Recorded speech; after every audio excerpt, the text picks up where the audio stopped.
구약성경 411쪽입니다.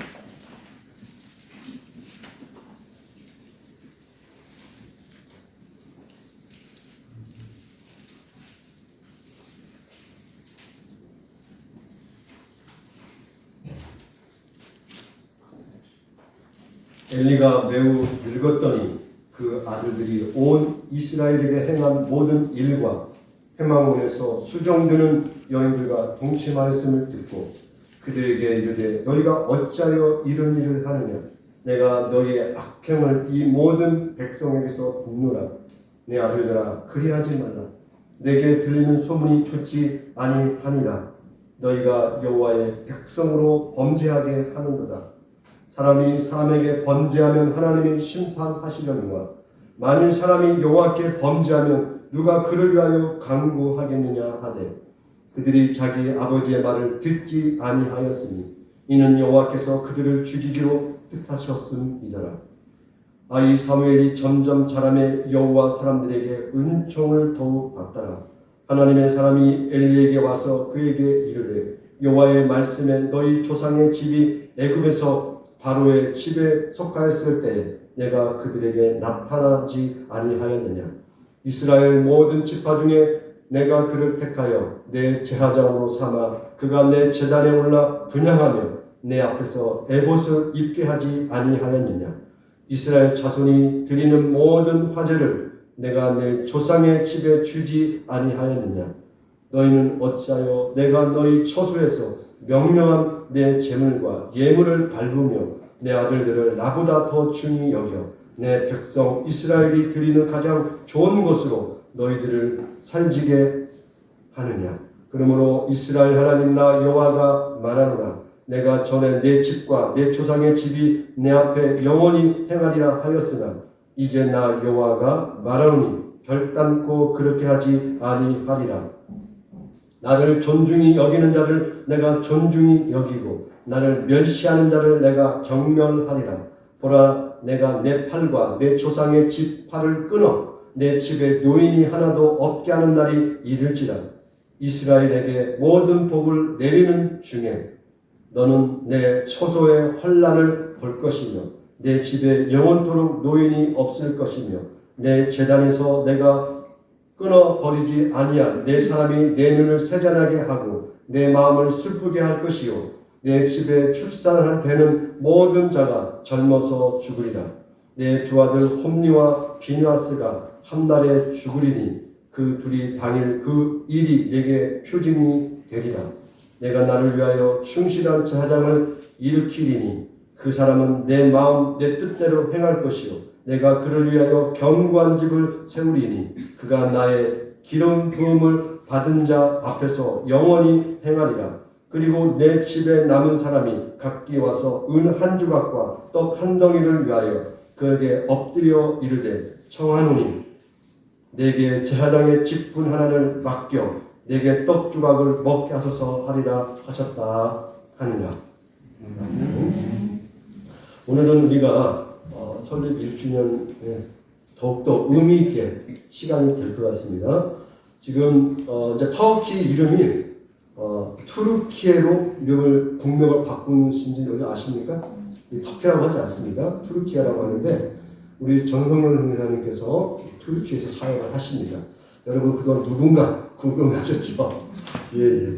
오늘 여러분에게 말씀과 함께 또 해오신 사역, 특별히 그 이란에서 온 그 난민과 관련해서 사역도 하시고 그가 또 이슬람권 문화 아니겠습니까? 예, 수고하고 또 애를 쓰고 있습니다. 그리고 지금 또 중요한 계획을 하고 계세요. 또 좀 더 사역을 잘 감당하기 위하여 중요한 계획도 하고 있습니다. 오늘은 사모님은 못 오셨어요. 그 아들하고 투르키에 있고 주딸 우리 예인이하고 예림이 맞죠? 이름이 헷갈려요. 예. 같이 왔고 잠깐 일어나 볼래요? 예. 두 딸이 같이 왔는데 여러분 박수 한번 환영해 주시기 바랍니다. 이제 우리 전성열 선교사님 나오셔서 견고한 집을 세우리니 라는 제목 속에서 오늘 말씀을 전하여 주시겠습니다. 나와주시기 바랍니다.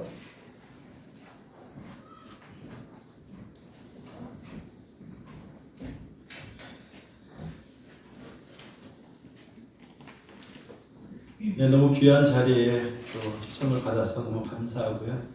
사실 설립 1주년이라 제가 꾹꾹 만류를 하고 그랬는데 또 함께 하나님의 마음을 나눌 수 있어서 너무 감사합니다. 소개받았던 것처럼 터키에 간 지 한 10년 정도 이렇게 됐고요. 그 전에 한 3년 정도는 말레이시아에 있었는데 사실 이란을 좀 들어가고 싶은 마음이 많이 있었는데 생각보다 이렇게 쉽게 안 되더라고요. 그래서 이란 사람이 그나마 좀 많이 살고 있는 지역이 터키였고 터키에 이제 아제리계 이란 사람들이 있습니다. 그래서 터키어로 사용하는 이란 사람인데 이란 사람들을 또 섬길 수 있겠다 이런 마음이 있는데 사실 터키에 살면서 10년 살면서 이렇게 보니까 또 터키 사람도 복음률이 그렇게 많지는 않거든요. 이란은 그래도 종교성이 많아서 이렇게 복음을 전하면 교회에 이렇게 나오는 케이스가 많은데 그래서 터키에 있는 그 많은 교회들이 그 이란 난민들의 숫자가 거의 한 많게는 60%, 70% 이렇게 됩니다. 현지 교회 일지라서 그럴 정도로 터키 교회는 사실 0.03% 정도 밖에는 기독교율이 없습니다. 그래서 99.97% 정도가 사실 이슬람입니다. 그래서 기도해 주시고요. 이전에 잘 알듯이 터키가 모두 그 기독교 땅이었습니다. 기독교 땅이었고 여러분들 사도행전을 읽을 때마다 거론되는 많은 지명들 있죠. 뭐 에베소, 뭐 서모나, 골로새, 아달리아, 더베, 다소 뭐 이런 게 다 터키에 있어요. 7대 교회가 다 있고 그래서 터키가 이제 그 7대 교회 여행하러 오는 이제 성지순례 하는 팀들이 많이 있고 제일 많고요. 그리고 좀 안탈리아 뭐 이런 데 가서 또 둘러보기도 하고 다소 이런 데 가서 보기도 하고 그러는데 그런 모든 성경의 이름들이 사실 터키에 있고요. 그 땅에서 제가 하나님의 복음을 또 전할 수 있다라는 것 자체가 또 큰 기쁨이었고 제가 살고 있는 지역은 얄로바라는 지역이에요. 얄로바. 이스탄불에서 배를 타고 이렇게 이스탄불에서 저희 동네로 넘어오려면 마르마라라는 마라마라라는 그 바다가 있는데 그 바다를 가로질러서 와야 됩니다. 다리가 있어서 다리로 넘어오면 뭐 한 1시간 정도로 넘어오고요. 보통은 이제 배를 타고 넘어옵니다. 그 차를 가지고 그 배에 실어서 이렇게 넘어옵니다. 그러면 한 1시간 한 20분 정도면 이렇게 얄로바 이렇게 도달하고요. 성경의 땅으로 말하자면 저희가 거기가 비두니아가 됩니다. 비두니아 끝이 위스크다르라는 동네인데 거기가 끝이고 저희 동네도 비두니아 땅에 해당이 됩니다. 그리고 잘 알듯이 기독교 국교가 밀라노 칙령에 의해서 313년에 기독교로 이 동로마 제국이 기독교로 공인이 되는데 그 이후에 제1차 기독교 회의가 있습니다. 그래서 니케아라는 그 동네에서 기독교 회의를 첫 번째 회의가 있었는데 7차례 기독교 회의가 있었는데 1차하고 3차를 니케아라는 동네에서 이렇게 합니다.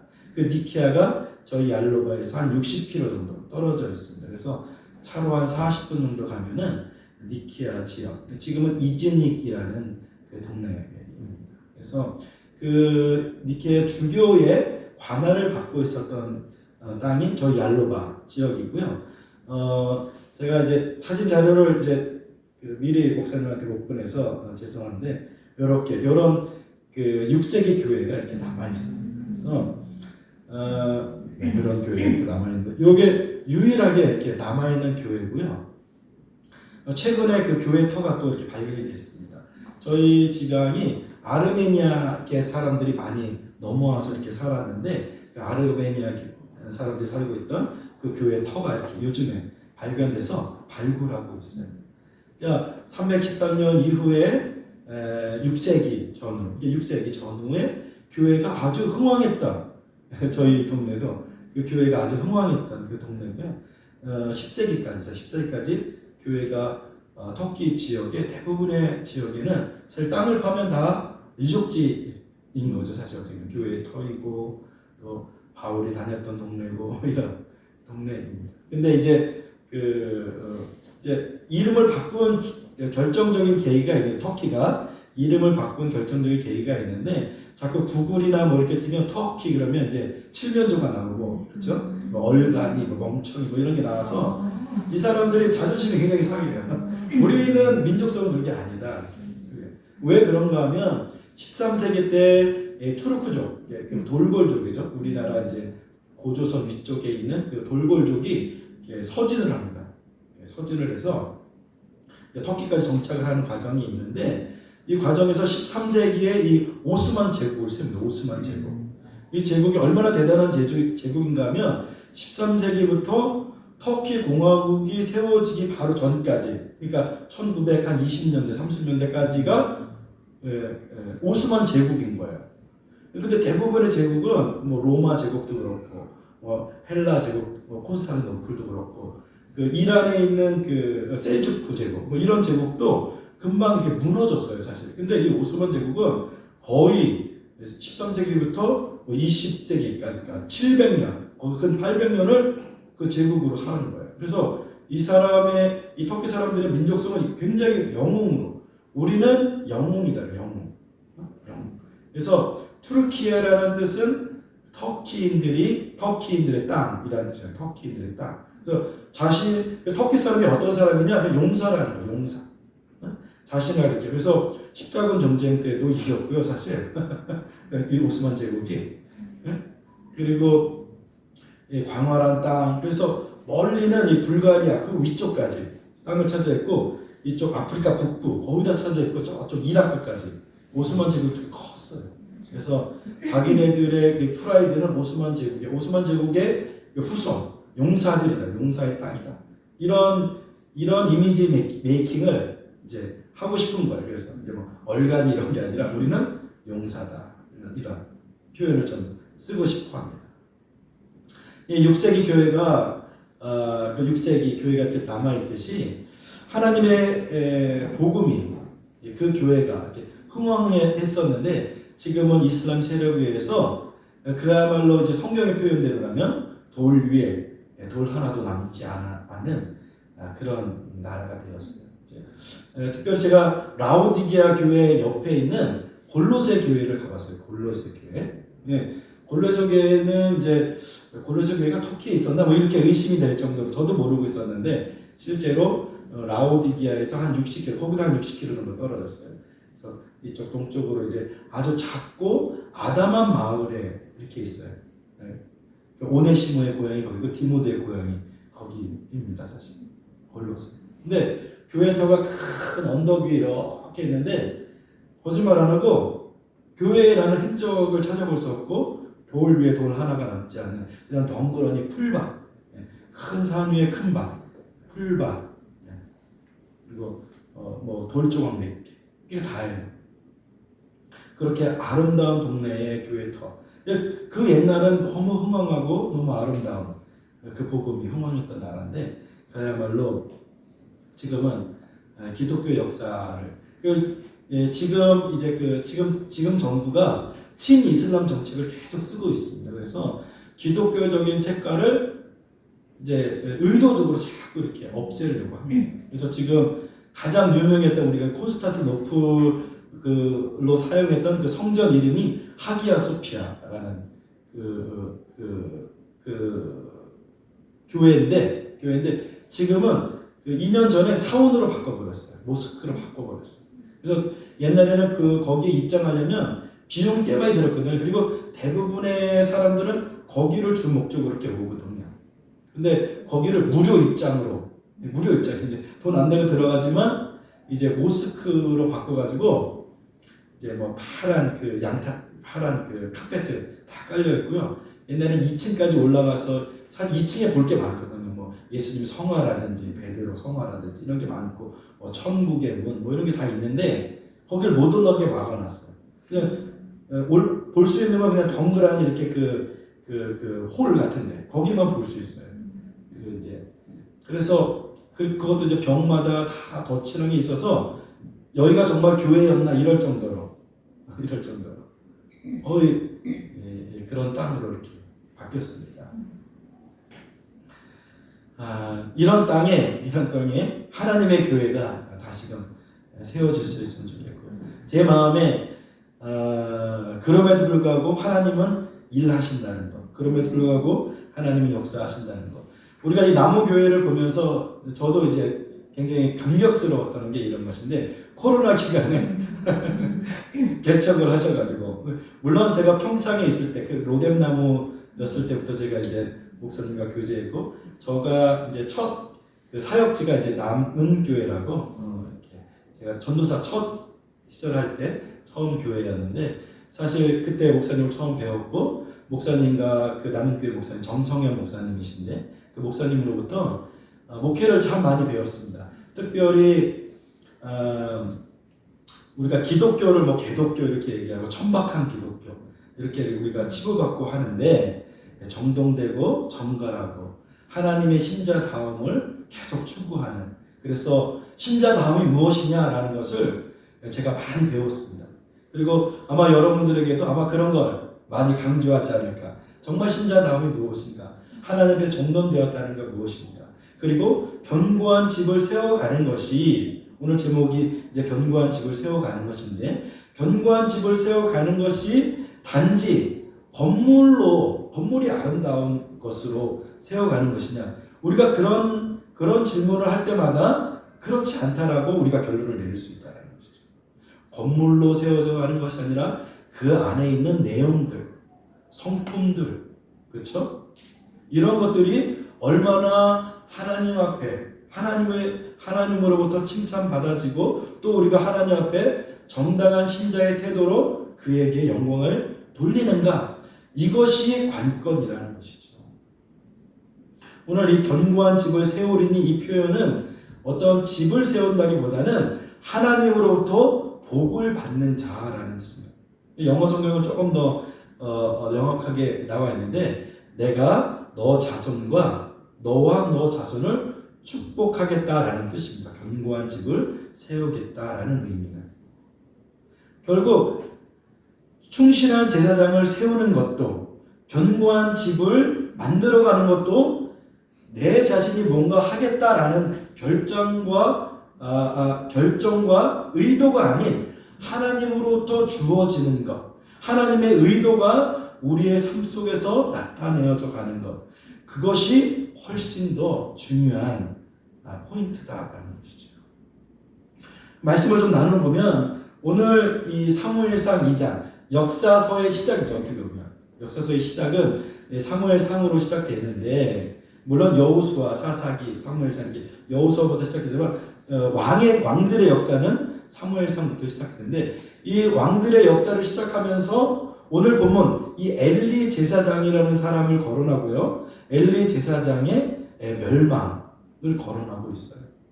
그리고 그와 대조되는 또 한 사람, 사무엘이라는 사람을 거론하면서 오늘 26절 말씀 보면, 사무엘이 점점 자라매 여호와와 사람 앞에서 은총을 받는 자로, 두 가지를 비교하고 있다는 거죠. 엘리 제사장의 멸망, 특별히 홈리와 비느하스를 가리키죠. 홈리와 비느하스, 그리고 사무엘을 가리키면서, 가깝게는 이 충실한 제사장은 가깝게는 사무엘을 가리키고요, 좀 더 나아가서는 사무엘에게 기름 부음 받은 다윗 왕을 가리키고요, 좀 더 나아가서는 다윗 왕의 계보를 잇는 예수 그리스도를 가리키고요, 더 나아가서는 충실한 제사장으로서의 믿음의 성도로 살아가야 할 우리 자신이 되는 것이죠. 우리가 교회예요. 그렇죠? 우리가 하나님의 성도요, 교회예요. 그래서 하나님이 충실한 제사장을 나를 위하여 세우신다. 나를 위하여. 하나님 자신을 위해서 세우신다, 이렇게 말씀합니다. 왜 자신을 위해서 세우시는 겁니까? 그것은 하나님으로 하나님이 영광 받으셔야 마땅하시기 때문에 그렇습니다. 특히 엘리 제사장은 그냥 제사장이 아니에요. 그 시대의 대제사장으로 이르습니다. 대제사장은 딱 한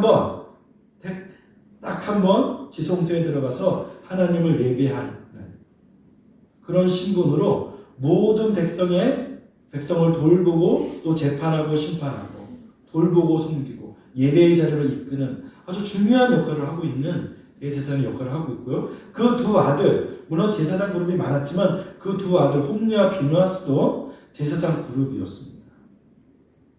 우리가 여러분들도 이제 매일 성경으로 큐티를 하면서 이렇게 있는 걸로 알고 있는데 지금 히브리서가 이제 거의 끝나가고 있는데 저도 우리가 언제부터 그 매일 성경을 했는지 꽤 오래전 됐습니다. 벌써 한 7, 8년 된 것 같은데 저희 아이들도 마찬가지로 매일 성경으로 매일 큐티를 하고 있고요. 지금은 이제 조금 바빠서 이제 조금 말씀을 제가 못 보게 하고 저희 아이들도 마찬가지인데 계속 저희 아이들에게 이런 걸 가르칩니다. 저희는 이제 매일 성경 책으로 못 하니까 본문을 읽고 내용 요약을 한 다음에 한 절 말씀을 쓰게 하고요. 반드시 그다음에 그 한 절 말씀을 저희가 이제 큐티 그룹방이 있는데 큐티 그룹방에 이렇게 올리는 것까지 이렇게 제가 시킵니다. 그래서 그런 훈련들이 한 7, 8년 이렇게 됐고요. 저희 막내가 여기 터키에서 산 횟수는 2년도 채 되지 않습니다.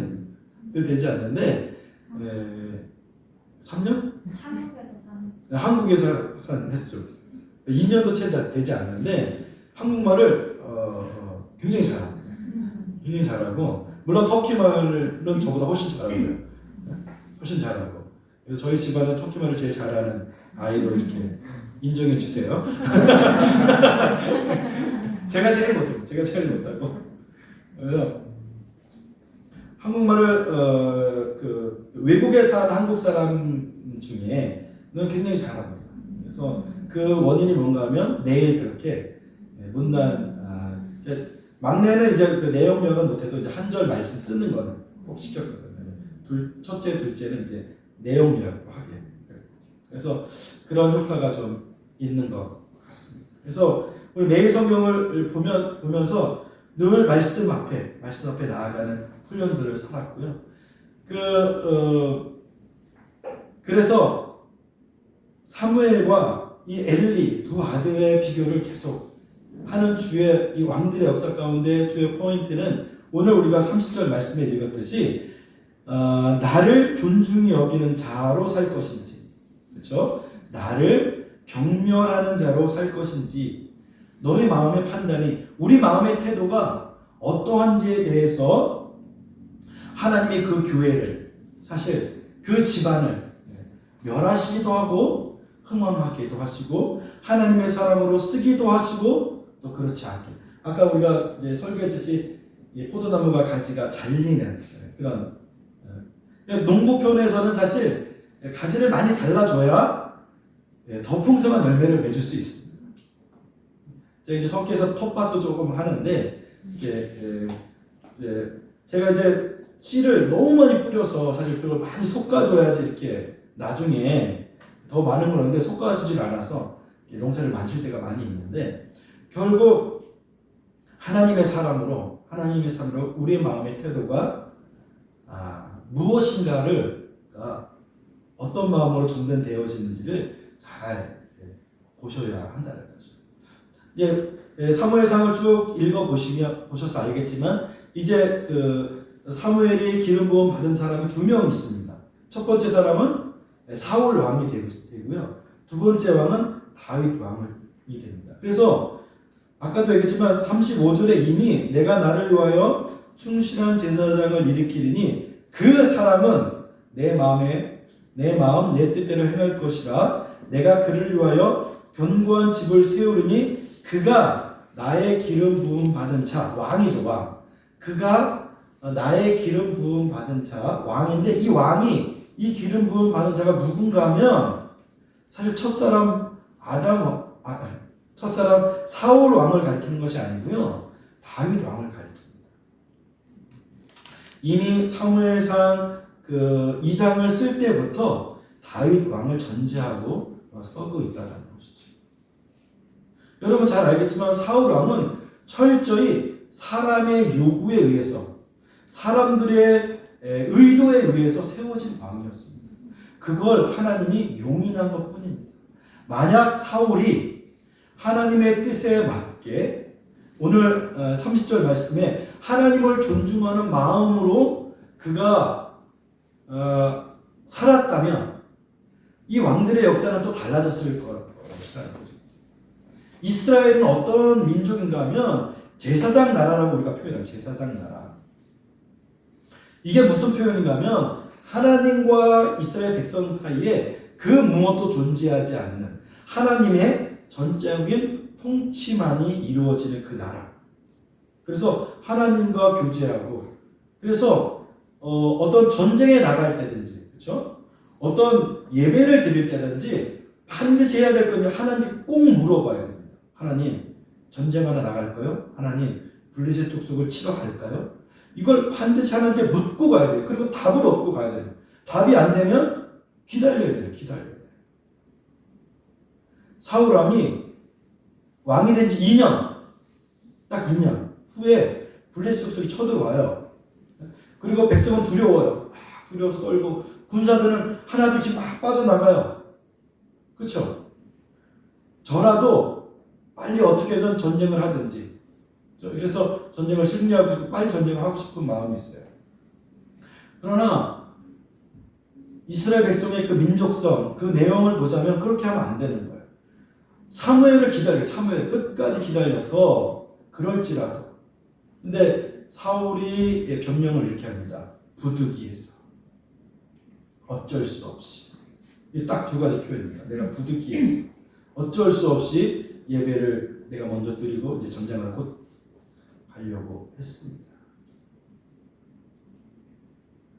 그 마음의 태도가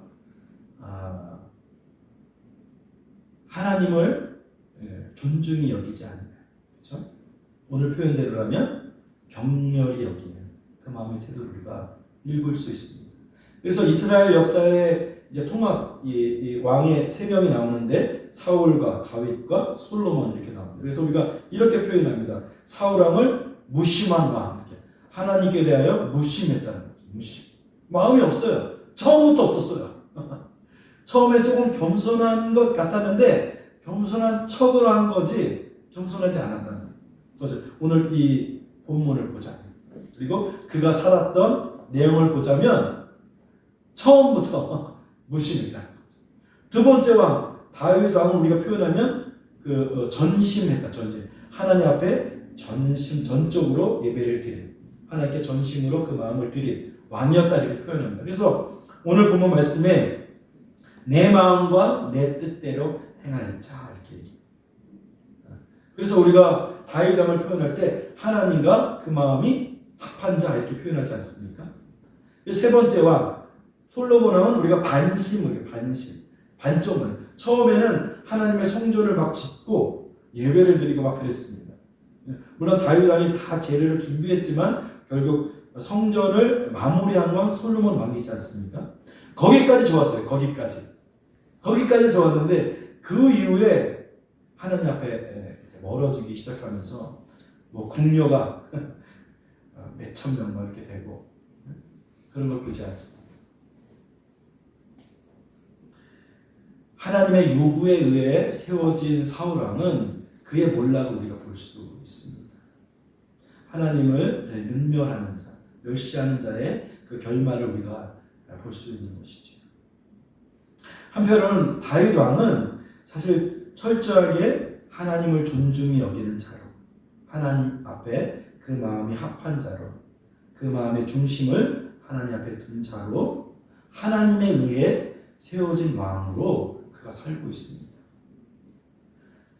그가 다윗 왕의 우리가 일생을 보듯이 사울 왕에게 계속 쫓기고 다니고 뭐 아둘람골, 시글락 뭐 이런 데서 계속 쫓김을 당해서 사울을 죽일 수 있는 결정적인 기회가 두 번이 오는데도 불구하고 내가 기름 부음 받은 자를 내 손으로 죽이는 일을 하지 않겠다라고 그냥 놓아줘요.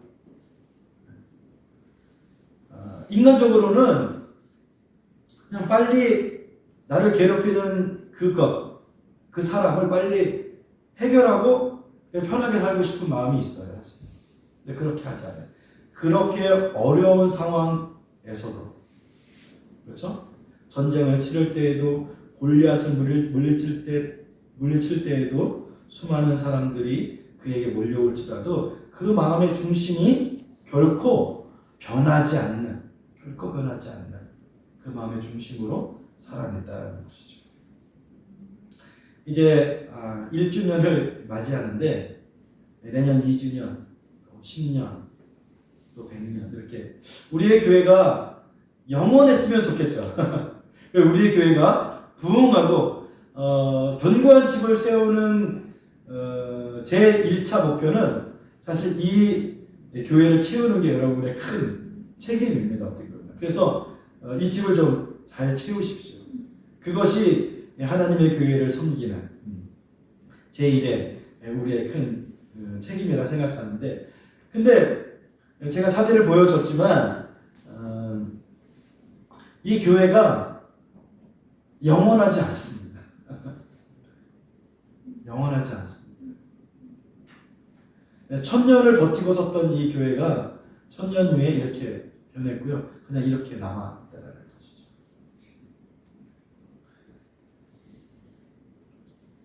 천년이 지나도 예수 그리스도가 이 땅 가운데 올 때까지 하나님의 교회를 하나님의 축복을 받는, 하나님의 그 복을 누려가는 하나님의 교회로 세워가야 할 정당한 성도의 책임이 있는데, 그것은 하나님을 존중히 여기는 자,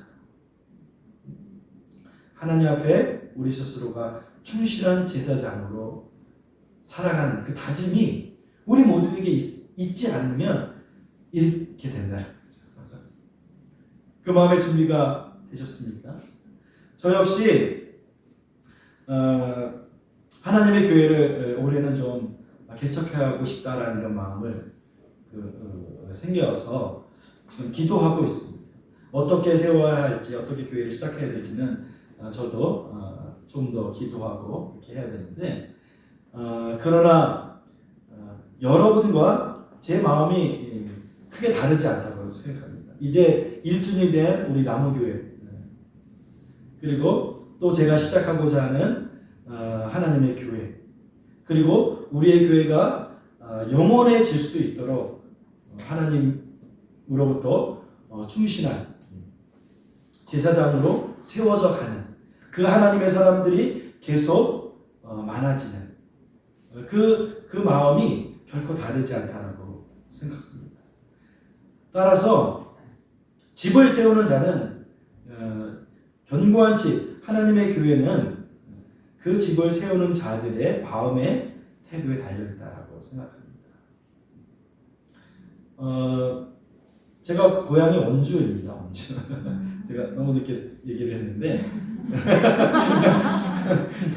사실 그 고향 교회에서 설교하는 것도 처음입니다. 제가 너무 감사하고요. 남부시장 그 앞편에 있는 그 남산교회, 제 모교회이고요. 원동성당 뒤쪽에 남산 그 기도원이 있는데, 그 기도원 옆에 3만 원짜리 그 월세방에 살아서 그 남산 기도원에서 제가 처음 신앙생활을 했고요. 그래서 태장초등학교, 학성중학교, 증광고등학교를 한 3개월 다니다가 서울로 이렇게 전학 갔고요. 서울로 전학 가서 공부를 제가 잘 못해서 그래 그냥 대학은 고향으로 오겠다 그래서 상지대학교를 졸업했습니다. 상지대학교를 졸업하고 신학을 이제 하고 오늘까지 이렇게 왔습니다. 여기는 사실 이 터는 아무것도 없었는데, 여기가 방곡동이죠. 방곡동 아무것도 없었는데, 정말 이 원주도 많이 바뀌었고 세월도 많이 흘러서 그렇습니다. 저희 외할아버님이 98세로 아직도 살아계십니다. 그래서 지금 외할아버님 댁에서 이렇게 왔는데, 지난주인가요? 제가 이제 지난주에 와서 이제 목사님하고 교제하면서 이제 돌아갈 때 여기 목사님과 만나고 다시 할아버지를 뵙고 이제 서울로 간다고 해서 할아버지를 뵙고 이제 갔는데, 제가 오늘 보면은 정말 못 볼 것 같아가지고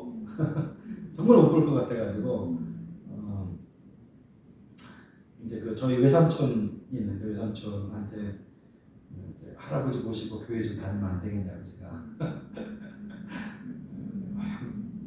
울면서 내가 한참 울면서 우리 외삼촌은 이제 유교에서 막 붓글씨 굉장히 잘 써요. 그래서 눈물을 흘려서 막 이렇게 부탁을 했는데도 삼촌이 이제 딱 한마디 나는 내 갈 길이 있다 이렇게 내 갈 길이 있다 딱 한마디 하시고 그 말씀이 많으신 분이 아니라서 더 이제 말씀을 못 드렸는데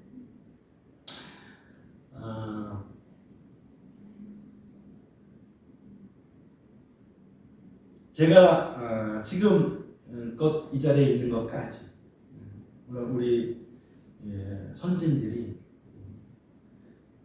많은 고생과 노력들 그리고 이제 제가 이기까지 이렇게 있는데 우리의 자녀들이 사실 예수의 사람으로 하나님의 사람으로 영원할 거라고 착각하면 안 됩니다. 우리의 교회가 영원할 거라고 그렇게 착각하면 안 되시고 결국 영원한 것은 주의 말씀밖에 없다는 사실입니다. 그래서 그 말씀을 붙들고 우리의 자녀를 하나님의 사람으로 용기 있게 가르쳐내는 것. 가지에 붙어서 그 열매를 맺게 하는 것. 그 마음으로 이렇게 사시면 감사하겠습니다. 제가 시편 84편 한번 보겠습니다. 시편 84편. 고라 자손의 시를 좀 읽고 설교를 마무리하려고 합니다. 이 고라 자손은 시편 84편 고라 자손은 어떤 자손인가면 성전 문지기로 이랬어요. 성전 문지기. 그래서 하나님의 성전을 지키는 자로 성전을 늘 바라보면서 성전을 지키는 자로 이렇게 살았습니다. 그래서 1절에서 만군의 여호와여 주의 장막이 어찌 그리 사랑스러운지 이렇게 시를 시작합니다. 시를 시작하면서 견고한 집을 세우는 자, 그 집에 하나님의 복을 누리는 자가 어떤 사람인지를 세 가지로 정리하고 있습니다. 4절 말씀, 주의 집에 거하는 자가 복이 있다. 주의 집에 거하는 자. 사랑하는 나무교회 성도 여러분, 주의 집, 하나님의 교회에 머물러 주십시오. 다른 데로 가지 마시고 머물러서 뭐 차 마시라는 얘기가 아니고 기도하십시오. 기도하시고 말씀을 함께 보시고요. 그 말씀 앞에 살아가기를 결단하시고요. 또 이 말씀을 또 다른 이웃, 우가 벗 웃지 않습니까? 그 벗에게, 그 이웃에게 전하기를 결심하고 결정해서 이 교회에 머물러 복을 누리시는 여러분 되시기를 주님의 이름으로 부탁드립니다. 두 번째는 주께 5절 말씀, 주께 힘을 얻고 그 마음에 시온의 대로가 있는 자는 복이 있다. 그 마음에 시온의 대로가 있는 자. 시온의 대로는 영어로 필그림. 무슨 말인가 하면 구원의 여정들, 인생의 여정들, 그 굴곡이 얼마나 많겠습니까? 저희 외할아버님이 우리 막내가 이렇게 맨날 물어봅니다. 우리 외할아버지 증조할아버지, 저한테 증조할아버지인데 우리 증조할아버님이 1차 세계대전 때 살아있었습니까? 이렇게 물어봐요 저한테. 네? 1차 세계대전. 1차 세계대전은 아니고 2차 세계대전 때는 살아계셨어요. 1924년생이시니까 우리 외할아버님이. 네? 굴곡이 얼마나 많겠어요. 네? 그 제천의 시멘트 공장을 다니셨거든요. 아주 거친 일을 많이 하셨습니다. 할아버님. 근데 진짜 얌전하고 조용하신 분이에요. 근데 화를 내면 막 또 화를 내시고 그러시는 분인데 여러분의 인생의 굴곡 가운데 어떻게 있어야 되냐면 그 시온의 대로 하나님의 예루살렘 우리의 성전 그렇죠? 이 고라 자손이 하나님의 성전을 바라보면서 내 인생의 삶의 결정이 하나님 앞에 있겠다라는 그 마음의 결정을 하는 거예요. 우리의 인생의 여정이 하나님께 있겠다라는 결정을 합니다. 여러분의 인생의 삶 가운데 많은 굴곡이 있을 거예요. 결혼을 하고 부모님이 돌아가시기도 하고 사고를 당하고 암에 걸리기도 하고 그 많은 굴곡들 가운데에도 그럼에도 불구하고 다윗이 걸어갔던 그 많은 역경과 그 결정적인 위협의 순간에도 하나님을 놓치지 않는, 그 순간에서조차 하나님을 멸시하지 않는, 그 상황에서도 하나님을 존중히 여기는 그 마음의 태도로 살겠다는, 그 마음으로 거하는 자가 복을 누리신다는 겁니다. 마지막으로 12절, 만군의 여호와여 주께 의지하는 자는 복이 있습니다. 여러분, 누구를 의지하십니까? 무엇을 의지하십니까? 이 세상의 명예와, 그렇죠? 돈과 이 권력, 이것을 의지하게 돼 있습니다. 세상의 그 패턴, 세상의 내용으로 살아가는 한 우리도 세상에 있기 때문에 그것을 벗어날 수는 없겠지만, 그러나 그럼에도 불구하고, 그렇죠? 사울이 얘기했던 부득이하게 어쩔 수 없이 이것이 아니라, 그렇죠? 그럼에도 불구하고 우리의 마음을 주께 두는 자, 주님을 전심으로 의지하는 그 자, 그 사람이 하나님의 복을 누리시다는 것을 잊지 않았으면 좋겠습니다. 사실 제가 목사님 뵙고 주일 예배에 사실 살짝 걱정을 했습니다. 혹시 목사님 가정밖에 없지 않나 이런 이런 걱정을 좀 살짝 했는데 조금 안심이 됩니다. 조금 안심이 되고 여러분 배우니까 이제 마음 편히 이 투르키에 갈 수 있습니다. 기도하겠습니다, 여러분. 저도 기도하겠습니다. 여러분을 위해서 기도하겠습니다. 하나님의 교회가 무너지지 아니하고 하나님의 성전을 바라보는 자, 그 마음에 중심을 두는 자, 그래서 남은 교회가 복되고 복돼서 견고한 집이 되어져가는, 충신한 제사장들이 계속 나와서 하나님의 교회가 아름다워지는 그런 일들을 위해서 제가 기도하겠고요. 여러분들도 저를 위해서 기도하세요. 물론 언제가 될지 모르겠지만 이제 좀 더 구체적으로 제가 이란 난민들, 이라크 난민들, 아프간 난민들을 위해서 영어 클럽을 지금 운영하고 있는데, 사실 교회를 빌려서, 지금 현지에 있는 교회를 빌려서 이제 사역을 하고 있지만, 그러나 좀 더 제 마음에 말씀을 가르치고 싶은, 그렇죠? 하나님의 사람으로 키워보고 싶은 이런 마음이 막 자꾸 생기는 거예요. 그래서 하나님의 교회를 할 수만 있다면 개척을 해서 한 사람이라도 좋겠다는 거죠. 한 사람이라도 제대로 된 우리가 바라보는 그 한 사람, 그렇죠? 사실 이 충신한 제사장은 우리 첫 아들 찬영인데, 이름 찬영인데, 저희 아내가 뱃속에 있을 때 말씀을 받았던 말씀입니다. 이 말씀, 충신한 제사장에서 늘 기도하는 저희 아내를 제가 봤고요. 그래서 그 아이가 지금 이제 고등학교 졸업했고요. 올해 이제 대학을 들어갑니다. 우리 찬영이가 제일 좋아하는 형이 누군지 아십니까? 진현이. 진현이를 너무 좋아해. 그 로뎀나무 있을 때 그 둘이 놀았던 그 기억을 아직도 이렇게 생생히 갖고 있어요. 그래서 너 누구 좋아하는? 진현이야. 딱 한마디만 했잖아. 진현. 너무 대견하게 잘 컸고요. 우리 진현이도, 우리 다현이도, 또 수현이도, 또 우리의 자녀들이 그렇게 하나님의 사람으로 커가기를 기도하면서 하나님의 교회가 그렇게 풍성해질 수 있도록 같이 기도하며 나아갔으면 좋겠습니다. 기도하겠습니다. 하나님 감사합니다. 특별히 우리 남우교회 1주년 예배를 드리면서 감격한 마음이 많이 있습니다. 코로나 시기를 잘 이겨냈고, 또 그 이겨낸 것뿐만 아니라 하나님의 교회로 아름답게 세워져 가게 하시니 감사합니다. 이제 앞으로 우리가 충실한 제사장으로 살기를 다짐하고 하나님으로부터 복을 누리는 자, 견고한 집을 세워가는 자, 하나님의 교회로 건강한 교회로 세워가는 자로 세워져 갈 수 있도록 인도하여 주시옵소서. 믿사옵고 예수님의 이름으로 기도합니다.